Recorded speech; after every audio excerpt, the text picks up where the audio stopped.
Assalamualaikum anak-anakku semua.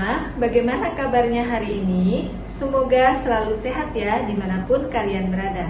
Karena kesehatan merupakan hal yang sangat penting untuk kalian para generasi penerus bangsa. Anak-anakku sekalian, pernahkah kalian pergi ke bank?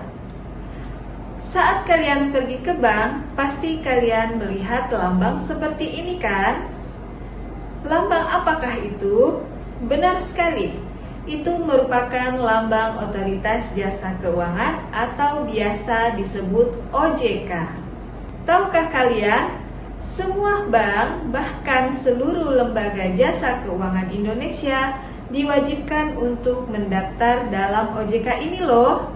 Kenapa begitu ya? Yuk cari tahu apa sih sebenarnya OJK itu? Nah, sebelum itu, mari kita melihat bersama-sama tujuan pembelajaran kita pada kesempatan kali ini. Tujuan pembelajaran, peserta didik diharapkan mampu menganalisis peran dan fungsi Otoritas Jasa Keuangan atau OJK. Sebelum kita melanjutkan pada pembahasan, Ibu akan memperlihatkan bentuk kantor OJK melalui gambar berikut ini. Wah, besar sekali ya kantor OJK ini.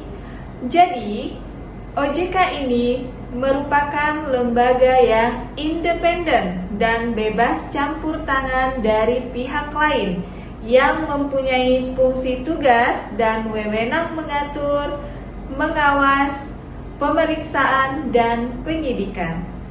Sebelum ada OJK ini, dulu peran pengatur dan pengawasan keuangan itu dilakukan oleh lembaga yang bernama Bapepam LK.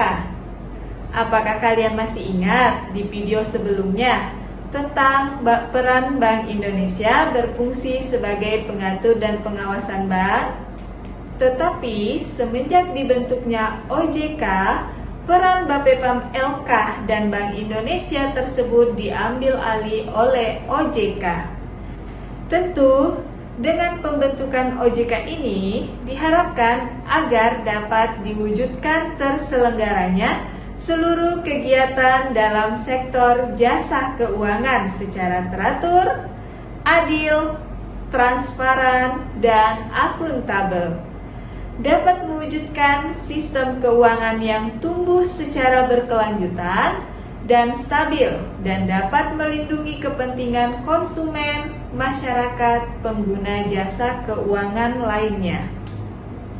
Nah, yang kalian lihat pada gambar OJK ini, mereka melakukan pengaturan dan pengawasan terhadap jasa keuangan di sektor perbankan, sektor pasar modal, dan sektor industri keuangan non-bank.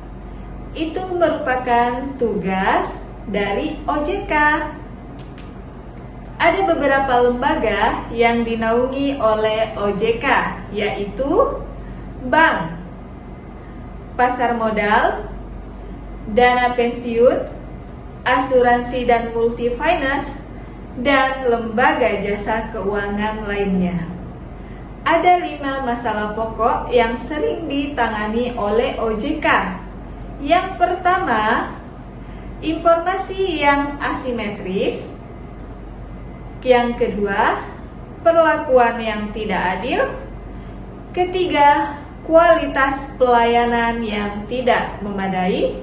Keempat, penggunaan dana konsumen secara tidak bertanggung jawab. Dan yang kelima, pengaduan konsumen yang kurang efektif. Sementara itu, kelima masalah tersebut, OJK memiliki 5 prinsip. Prinsip yang dimiliki oleh OJK yang pertama yaitu transparansi, perlakuan yang adil, prinsip kehandalan, prinsip perlindungan kerahasiaan data, dan yang kelima yaitu prinsip pengaduan dan penyelesaian sengketa. Sama seperti lembaga lainnya, OJK pun memiliki wewenangnya sesuai dengan Undang-Undang Otoritas Jasa Keuangan yang dikelompokkan menjadi 4 aspek meliputi: yang pertama, pengaturan dan pengawasan mengenai kelembagaan bank, di mana wewenang ini menyangkut perizinan dan pendirian bank, pembukaan kantor bank, sampai kegiatan usaha bank. Yang kedua, pengaturan dan pengawasan mengenai kesehatan bank. Yang ketiga, pengaturan dan pengawasan mengenai aspek kehati-hatian bank seperti manajemen risiko, tata kelola bank, prinsip mengenai nasabah, dan yang terakhir, pemeriksaan bank. Wah, peran OJK ini sangat besar ya dalam perekonomian Indonesia untuk melakukan pengaturan dan pengawasan lalu lintas sektor jasa keuangan di Indonesia agar selalu lancar. Nah, sekarang kalian sudah paham kan apa itu OJK, apa saja fungsinya, apa saja tugasnya, hingga wewenangnya. Sekarang coba kalian jawab pertanyaan berikut ini. Apa tujuan dibentuknya Otoritas Jasa Keuangan atau OJK? A. Agar keseluruhan kinerja bank swasta dapat terkendali dan terkontrol. B. Agar masyarakat ada persetujuan dari OJK untuk mengucurkan kredit di atas 5 miliar. B. Agar ada persetujuan dari OJK untuk mengucurkan kredit di atas 5 miliar. C. Pemeriksaan dan pendapatan kinerja Bank Indonesia tentang peredaran uang. D. Membantu dengan kerja keras agar kantor pegadaian sampai di tingkat kelurahan. E. Agar seluruh kegiatan di sektor jasa keuangan terselenggara secara teratur, adil, transparan, dan akuntabel. Ya, betul sekali. Jawabannya adalah E. Agar seluruh kegiatan sektor jasa keuangan terselenggara secara teratur, adil, transparan, dan akuntabel. Nah, sekarang yang kedua. Pernyataan berikut yang tidak termasuk wewenang OJK dalam tugas pengaturan adalah: A. Memilih dan melatih direksi bank pemerintah. B. Menetapkan peraturan dan keputusan Otoritas Jasa Keuangan. C. Menetapkan peraturan perlindungan sektor jasa keuangan. D.